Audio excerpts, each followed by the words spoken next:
My skincare routine, kiukweli skincare routine yangu mimi ni asubuhi, mchana na jioni. Lakini most of the times nakuaga asubuhi na usiku kama nakuwa na mihangaiko. Lakini kama niko tu nyumbani ni asubuhi, mchana na jioni.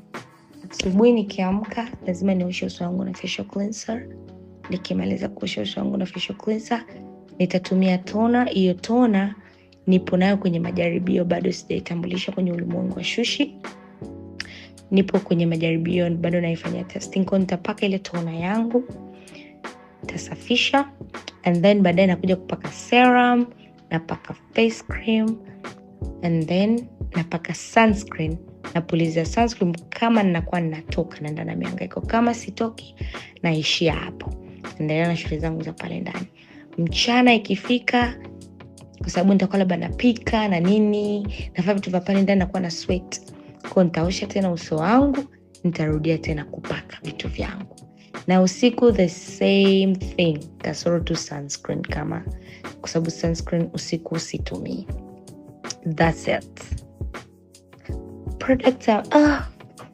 Product ambayo naipenda sana shushi, na kwa nini? Well, napenda zote kiukweli.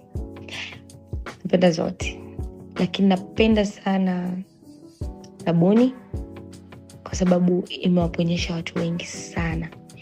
Yaani imewaponyesha watu wengi sana kiasi cha kwamba katika product yangu, yani sabuni, yani nasimama confident kabisa, nasimama nikiwa kifua mbele kwamba ni hii sabuni ni hatari.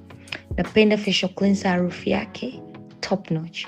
Napenda harufu ya serum, napenda zote, lakini sabuni naipenda sana kwa sababu imewatibu watu wengi sana.